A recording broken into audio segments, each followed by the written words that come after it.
تو ساری زندگی اس تلاش میں رہتا کہ مجھے وہ اسم اعظم مل جائے. میں جب اس لائن میں آیا تو میں بھی اس پڑ گیا اس تلاش میں، کھوج میں، کہ اگر مجھے روحانی سفر کرنا ہے تو جب تک میرے پاس اسم اعظم نہیں ہوگا، جب اللہ کا کوئی بڑا نام نہیں ہوگا. تو میں نے آپ دیکھنے والوں کے لیے ہم یہ بھی بتا دوں، کسی مہینے انشاءاللہ میری کتاب آ رہی ہے ثمرات اسم اعظم. جو اسم اعظم کے شوقین ہیں وہ 600 صفحے پہ میں نے یہی بحث کی ہے کہ مختلف صوفیہ کرام، مختلف اولیاء کرام، مختلف اللہ کے بندے کس ورد کو اسم اعظم کے طور پہ پڑھتے تھے. کیونکہ میں حیران اس بات پہ ہوا کہ مجھے ایک بزرگ ملے جو کینسر کا دم کرتے تھے، وہ ایک ورد کر رہے تھے، اسم اعظم پا چکے تھے. وہ جب دم کرتے تھے تو کینسر کی گلٹی غائب ہو جاتی تھی، اور جو کہتے تھے وہ کشف کے بھی مالک تھے، جو کہتے تھے دیوار کے پار نظر آتا تھا انہیں. ایک اور بزرگ میں ملا جو نا سیر الارض تھے. وہ جب کسی دوسرے شہر جاتے تھے نا تو گھر سے سائیکل پہ نکلتے تھے، سائیکل کو جھاڑی میں رکھا اور غائب ہو گیا وہاں سے، اور ہزاروں کلومیٹر دور اپنا کام کر کے پھر واپس آ جاتے تھے. یعنی کہ ان کے پاس وہ کمال تھا کہ وہ زمین کی لگام میں کھینچ لیتے تھے. ایک اور بزرگ ایسے تھے جو گھر بیٹھے تھے اور وہ آسمان کی سیر کرتے تھے، دائیں بائیں ہر جگہ سیر کرتے تھے، ان کو ہر جگہ پتہ. یعنی کہ میں ایک دو اور بزرگ ایسے ملے جن کے پاس ایسی طاقت تھی، ایسی شکتی تھی. وہ کوئی بندہ ان کے پاس آیا نا، جیسے بابا لہتا صاحب ہے تو گھڑے کا پانی سب کو پلائی جا رہے ہیں، سب کو راکھ کی چٹکی دیے جا رہے ہیں، کام ہوئے جا رہے ہیں. یعنی کہ وہ خود ان کا وجود کون فایا کون بنا ہوا تھا. تو میں کہ یہ کیا پاور ہے، کیا طاقت ہے، کیا شان ہے. ایک نارمل بندہ اس کے منہ سے جو نکلتا ہے وہ پورا ہوئے جا رہا ہے، پورا ہوئے جا رہا ہے. تو وہ اس میں بھی اس کی تلاش میں لگ گیا. وہ کتاب میں نے ایسی لکھی، میں نے پھر سینکڑوں کتابیں کھنگالی اس کے لیے. سینکڑوں بزرگوں کو لاتے، کوئی کیا پڑھ رہا ہے، کوئی سورہ یاسین پڑھ رہا ہے، کوئی سورہ مزمل پڑھ رہا ہے، کوئی پہلا کلمہ پڑھ رہا ہے، کوئی بسم اللہ پڑھ رہا ہے، کوئی یا اللہ پڑھ رہا ہے، کوئی یا سلامو پڑھ رہا ہے، کوئی یا مالک یا قدوس پڑھ رہا ہے، کوئی تیسرا کلمہ پڑھ رہا ہے، کوئی سورہ اخلاص پڑھ رہا ہے، کوئی سورہ مزمل پڑھ رہا ہے. یہ ساری بحث میں نے اپنی کتاب میں آپ کی دلچسپی کے لیے لکھی کہ آپ کو جو سوٹ کرتا ہے، جو پسند ہے، آپ وہ اس کو ضرور پڑھیے گا. اس میں کتاب کی تشہیر نہیں، لیکن آپ کی پیاس بجھ جائے. میں جب یہ کر رہا تھا اسی دوران مجھے کتاب ایک مل چکی میرے تایا جی کی، جو میرے تایا جی نے جو بات کی تھی نا کہ میں جب کتاب مجھے اس لائن میں آنے کی وجہ بنی، میں مری میں تھا، میں ایس کی تیاری کر کے چکر میں تھا، لیکن جب وہ کتاب پڑھی تو میری زندگی بدل گئی، اور الحمدللہ اللہ نے ٹھیک فیصلہ کیا جو میں اس لائن پہ آ گیا. کتاب میں بابا جی لکھتے ہیں کہ لوگ میرے بارے میں کہتے ہیں کہ میں سونا بناتا ہوں، لوگ میرے بارے میں کہتے ہیں کہ میں غیب سے چیزیں منگوا لیتا ہوں. اس کی وجہ صرف ایک ہے. کیا انہوں نے کہا کہ انہوں نے کہا میں ایک 40 دن کا چلہ کیا تھا، اس سے پہلے وہ آخر میں تھا، پہلے میں نے کہا میں نے 1.25 کروڑ دفعہ اللہ سے مت پڑھا تھا، یا 1.25 کروڑ بھی یہی یاقیم دونوں میں وہ فوت ہو گیا، پتہ نہیں ورد پڑھا تھا. جب آخری دن تھا، جب میں نے 1.25 کروڑ کیا تو آسمان سے نور آیا، میرے سینے سے ٹکرایا، اور میرے سینے سے ٹکرانے کے بعد میں نے ٹائم اینڈ سپیس، زمان و مکان سے آزاد ہو گیا. سینکڑوں کلومیٹر دور مجھے نظر آنا شروع ہو گیا. اور لوگ جو مجھے، میں زمین پہ دیکھوں تو زمین کے مجھے خزانے نظر آ رہے تھے، آسمان پہ دیکھوں تو سارے آسمان نظر آ رہے تھے، مشرق مغرب دائیں بائیں میں دیکھی جا رہا تھا. میں نارمل سے سپر نارمل ہو گیا تھا. وہ جو نور میرے سینے سے ٹکرایا، اس کے بعد میری کائنات بدل گئی. اور اس کے بعد لوگ کہتے ہیں کہ میں کوڑیوں کا دم کرتا ہوں، میں لوگوں کو بیمار زدوں کو ٹھیک کرتا ہوں، کینسر کو ٹھیک کرتا ہوں، میں سونا بنا لیتا ہوں. یہ وہ نہیں ہے، یہ اس ورد کا کمال ہے کہ میں اس کے بعد میرے ہاتھ پاؤں سے کرامات کا ظہور ہونا شروع ہو گیا. مجھے اس چیز نے پکڑ لیا. میں کہ یہ کیا بات ہے کہ ایک بندے نے اللہ کے ورد کیا اور یہ پاسبل ہے کہ آسمان سے نور آیا، نور آ کے ٹکرایا اور بندہ ایک سپر کمپیوٹر بن گیا اور اس کی کثافت لطافت میں ڈل گئی.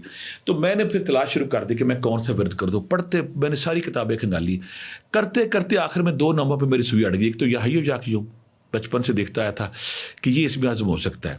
دوسرا یا ذل جلال والاکرام، مجھے لگے کہ شاید عاصم البرقیہ نے یہی پڑھ کے تخت بلقیس لایا تھا. اور بہت سارے جمہور علماء جب ہم دیکھتے ہیں، جب بحث سمیٹتے ہیں، آدھے صوفی اس بات پہ قائل ہیں کہ یا حی و یا قیوم اسم اعظم ہے، آدھے صوفی اس بات پہ قائل ہیں کہ یا ذل جلال والاکرام، ذل جلال والاکرام بھی ٹھیک ہے، ذل جلال والاکرام بھی ٹھیک ہے. اور باقی بہت سارے صوفیاء یا اللہ بھی ہے، اس پہ پہلا کلمہ تیسرا کلمہ مختلف صورتیں ہیں. جمہور صوفیاء کا یہ تھا کہ یہ دونوں ان میں سے ایک اسم اعظم ہے. آقا کریم نے فرمایا نا کہ اس میں اللہ کا ایک ایسا نام جس کے پڑھنے سے ہر دعا قبول ہوتی ہے. اس میں سورہ بقرہ کی بھی آتا ہے، سورہ آل عمران کا بھی آتا ہے کہ یہ جب کوئی بندہ پڑھتا ہے، اس میں وہ آیات ہیں. ہر دور کا صوفی، ہر دور کا نیک بندہ ساری زندگی تلاش میں رہتا ہے مجھے وہ اسم اعظم مل جائے جس کو پڑھنے کے بعد میں اپنے جسم کو کثافت سے لطافت میں ڈالوں، اپنا مراقبہ آن کروں، میں زمین کی سیر کروں، آسمان کی سیر کروں، اور میں اس دنیا پہ حکمرانی کر سکوں. آخر میں مجھے سمجھ آ گئی کہ یہ 2 نام ہیں. تو میرا استاد تو کوئی تھا نہیں. اس سے پہلے مجھے ایک اور چیز میں نے دیکھی تھی میری زندگی میں. حافظ صاحب تھے, بڑے نیک آدمی تھے. انہوں نے حضرت صاحب انہوں نے وہ کیا کرتے تھے, ان کے 8-10 دوست تھے, وہ اللہ کے ہر نام کو پکڑتے تھے. ایک کو 10 لاکھ پڑھ لیا, 5 لاکھ پڑھ لیا, 6 لاکھ پڑھ لیا, 10 لاکھ پڑھ لیا. اور میرے دائیں بائیں بے شمار ایسے مطلب دوست ملے اس دور میں جب میں تلاش کے سفر پہ تھا. کوئی ایک پڑھ رہا ہے, وہ نا بدلتے جا رہے تھے یعنی کہ آج یہ پڑھ رہے ہیں, اگلے مہینے کوئی اور پڑھ رہے ہیں, اگلے مہینے کوئی اور پڑھ رہے ہیں. میرے ذہن میں آیا کہ تایا جی کہتے تھے, اور بہت سارے بزرگ جی کی جو میں نے مشترک چیز دیکھی ہے, ایک چیز انہوں نے ایک ورد کو اخیر کر دی. ایک ورد پکڑا, اور پکڑنے کے بعد وہ اتنا پڑا کہ وہ نور و نور ہو گیا سر سے پاؤں تک. تو میری یہ بات اللہ نے ڈالی, میری کیا بات تھی, اللہ نے میرے دل میں یہ بات ڈال دی, اگر تم نے منزل پانی ہے, اگر تم نے نور کو پانا ہے, اس روشنی کو پانا ہے, اس مقام تک پہنچنا, منزل تک, تو تمہیں ایک کوئی اللہ کا ایک نام پکڑ کے اتنا پڑھنا ہے کہ اس کو نور و نور ہو جائے. میں نے فیصلہ کیا آپ سے شیئر کروں گا. میں ہر بات شیئر کیوں کرتا تھا کہ آپ بھی منزل پا سکیں. میں نے کہا کہ میں بھی 1.25 کروڑ کروں گا. 1.25 کروڑ ایک مشکل کام ہے, لیکن میں نے کہا میں کروں گا. میں نے کہا 1.25 کروڑ کی نیت کی. میں نے اللہ کو 2 نفل پڑھے, اور اللہ میاں میں نے بڑا مرشد ڈھونڈا, مجھے مرشد نہیں ملا, آج میں تجھے مرشد بنا کے شروع کرتا ہوں. میں نے اس کو 3000 دفعہ ڈیلی یہ پڑھا, اور ساتھ میں نے 41 تسبیحاں یا جلالے والے کرام. پھر میں نے کہا کہ سورہ اخلاص کی بھی نے پڑھا تھا کہ سورہ اخلاص کی بہت ثمرات ہے, اس کو 108. پھر میں نے کہا پڑھا تھا اگر یا اللہ 1000 بار پڑھیں تو پھر بندہ اللہ کا ہو جاتا ہے, پھر اللہ آپ کو دور نہیں کرتا. اس کو میں نے ساتھ شامل کیا. پھر مجھے کچھ دن بعد سمجھ آ گئی کہ میں درود پاک 1000 دفعہ پڑھوں گا تو میرا ذکر کامیاب ہوگا. اب میں نے کیا 3000 دفعہ یا حی و یا قیوم, 1000 دفعہ درود پاک, 4100 بار یا جلالے والے کرام, 3000 دفعہ یا حی و یا قیوم, سورہ اخلاص 108 بار. اس ورد کو میں نے شروع کر دیا, لیکن جب مجھے ابھی یاد ایک ہفتہ گزرا, میں کہا یہ تو بڑا سالوں لگ جائیں گے. میں نے یا جلالے والے کرام 4100 بار رہنے دیا, سورہ اخلاص 108, اور یا اللہ 1000 بار رہنے دیا. یہ میں یہاں پھر کلیئر کر دوں, یہ سارے میرے دن کا ورد تھا. رات کو میرے اور وظائف تھے, کبھی یا حی و یا قیوم برحمتک یا ارحم الراحمین ہو رہا ہے, کبھی تیسرا کلمہ, کبھی سورہ کاف, کبھی سورہ اخلاص, کبھی سورہ مزمل. جو وہ رات کے اور تھے جو میں اسٹیپ بائی اسٹیپ کرتا جب آپ سے شیئر کرتا ہوں. میں یہ دن کا تھا, رات کو یہ تھوڑا تھا. میں نے کہا کہ 6000 کر دیا اس کو, باقی میں نے وہی رہنے دیا 6000. کچھ دن بعد میں کہا تو بڑے سال لگ جائیں گے, میں نے اس کو 12000 دفعہ کر دیا. یہ جب میں نے کہا یہ بڑے سال لگ جائیں گے, جب میرے جسم میں اس کو ایکسیپٹ کر رہا تھا نا, مہینے کے اندر اندر میں نے اس کو 22000 ڈیلی کر دیا. اب میں آپ سے ریکمینڈ نہیں کروں گا کہ آپ 22000 پڑھیں, آپ 12500 ہی رکھیں. 12500 دفعہ یا حی و یا قیوم, 1000 دفعہ یا اللہ, 4100 بار یا جلالے والے کرام, 1000 دفعہ درود پاک. مجھے سمجھ آ جائے کہ جب تک درود پاک میں نہیں پڑھوں گا میرے ذکر اذکار قبول نہیں ہوں گے. اور 108 دفعہ سورہ اخلاص, یہ دن کے تھے. اب میں نے یہ ذکر اذکار شروع کر دیا. ساتھ مجھے سمجھ آ گئی, میں آپ سے ہر وہ راز شیئر کرتا ہوں تو کہ آپ بھی منزل پا سکیں, کہ گوشت ترک جلالی جمالی کرنا. مجھے سارے بری والے گواہ ہیں, پوچھ لیں, قسم لے لیں, 8 سال میں نے گوشت کو ہاتھ نہیں لگایا. آپ کو میں ریکمینڈ نہیں کرتا کھانا کھا لے, لیکن میں نے 8 سال گوشت نہیں کھایا. مجھے کہیں سے پتہ چلا کہ چینی جو میٹھا آپ کے روح کو بھاری کرتا ہے, میں نے چینی میٹھا چھوڑ دیا. مجھے کہیں سے پتہ چلا جب تک مراقبہ نہ کرے آپ کا سسٹم آن نہیں ہوتا. میں نے دیوار پہ دائرہ بنایا, اور دائرے کو میں نے گھورنا شروع کر دیا, دل پہ اللہ کے تصور کو پکانا شروع کر دیا. مجھے کسی نے بتایا اسی دوران کہ صوفیہ کرام اب سے دم کرتے ہیں. اب سے دم کیا کہتے ہیں کہ جب آپ سانس کو روک لیتے ہیں, وہ کہتے ہیں کہ جب آپ اب سے دم کرتے ہیں تو آپ کے روحانی یونٹس آن ہونا شروع ہوتے ہیں. اب سے دم کا طریقہ ہے, کسی استاد سے پوچھ لیں, میں آپ کو بتاتا ہوں, سانس لے کے آپ نے روک لینی ہے. شروع میں آپ 30-40 سیکنڈ پہ جائیں گے, بعد میں ایسا ایسا آپ 4-5 منٹ میں بھی 4-5 منٹ میں چلا گیا تھا. روک لینا سانس, اب سے دم ہو گیا, مراقبہ ہو گیا, ترک جلالی جمالی ہو گیا, یہ ساری چیز ذکر اذکار شروع ہو گیا.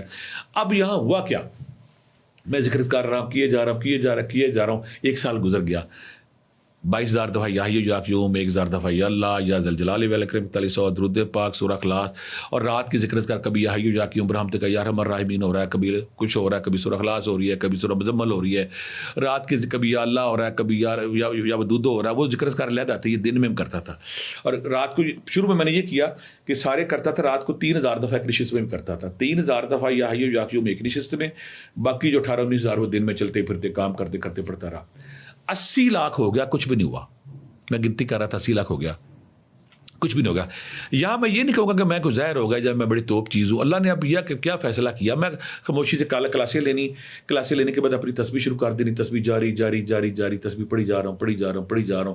ایک جذب ہے, ایک شکر ہے میرے پہ طاری, اور میں پڑھی جا رہا ہوں. اب میں اس پہ پہلے دن سے مجھے یہ سمجھ آ گئی تھی کہ اگر میں کہوں گا نا مجھے کوئی مشاہدہ نہیں ہو رہا, کوئی خواب نہیں آ رہا, تو میں ڈی ٹریک ہو جاؤں گا. میں مشاہدے خواب سے ہٹ کے لگا ہوا تھا, میں نے کیے جانا ہے. 80 لاکھ پہ کچھ. پھر وہ واقعہ آیا جسے بعض کا بزرگ کہتے ہیں, آپ مریض سب سے پوچھ لیں, کہ جب کسی کے اندر نور روشنی اکٹھی ہو جاتی ہے نا, پھر اللہ معاشرے کو بتاتا ہے کہ یہ میرا بندہ ہے. وہ ٹائم آ گیا سارے بلکہ واقعہ میں ان لڑکے کا نام بھی لوں گا تاکہ آپ لڑکے سے پوچھ سکے. عدیل نامی لڑکا تھا واڈا نمبری میں.